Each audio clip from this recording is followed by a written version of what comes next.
রতনপুর গ্রামের কৃষক হরিদাস ছিলেন অত্যন্ত পরিশ্রমী। সারা জীবন রোদ বৃষ্টি মাথায় করে তিনি তার ৩ বিঘে জমিকে সন্তানের মতো আগলে রেখেছেন। কিন্তু তার ৩ ছেলে বিমল, অজয় আর কাজল ছিল ঠিক উল্টো।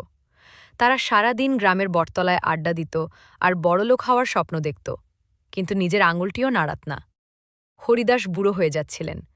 তার দুশ্চিন্তা ছিল, আমি চলে যাওয়ার পর এই সোনার জমিটা আগাছায় ভরে যাবে। আমার ছেলেরা কি না খেয়ে মরবে। ছেলেদের অনেক বুঝিয়েও লাভ হলো না। তারা বলতো, বাবা, চাষবাসে অনেক খাটনি, লাভ কম, আমরা অন্য কোনো সহজ উপায়ে বড়লোক হতে চাই। অবশেষে হরিদাস এক বুদ্ধি বের করলেন।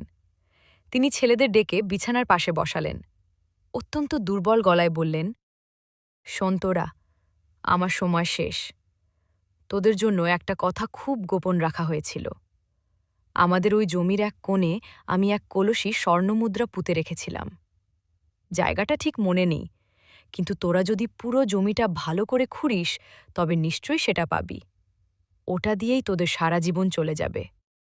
বাবার মৃত্যুর কয়েকদিন পরেই ৩ ছেলে কোদাল আর লাঙল নিয়ে মাঠে দৌড়ে গেল। গ্রামের মানুষ অবাক হয়ে দেখল, যারা কোনোদিন মাটিতে পা রাখেনি তারা আজ প্রচণ্ড রোদে হাড়ভাঙা খাটুনি খাটছে। বড় ছেলে বিমল বলল, আমি উত্তর দিকটা খুঁড়ছি।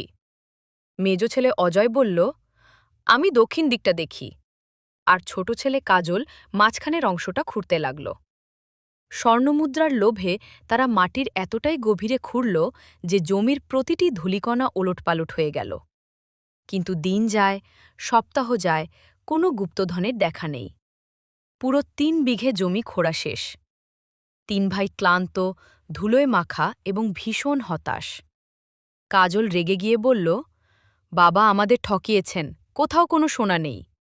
ঠিক তখন গ্রামের এক বয়োজ্যেষ্ঠ কৃষক রামকাকা পাশ দিয়ে যাচ্ছিলেন। তিনি মুচকি হেসে বললেন, বাবারে, তোরা যখন কষ্ট করে জমিটাকে একদম নরম আর ঝুরঝুরে করে ফেলেছিস, তখন শুধু শুধু ফেলে রাখবি কেন? এখন তো বর্ষাকাল, কিছু উন্নত মানের ধানের বীজ ছড়িয়ে দে, খাটনি তো করাই আছে।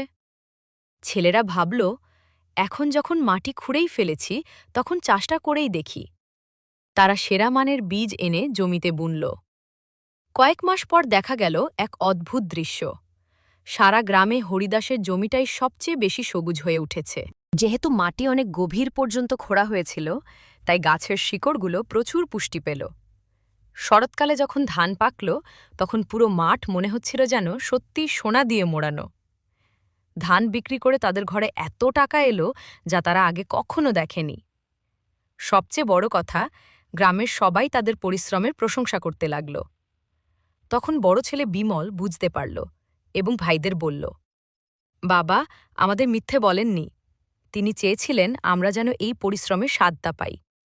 এই ফসলই হল সেই স্বর্ণমুদ্রা যা তিনি মাটির নিচে লুকিয়ে রেখেছিলেন।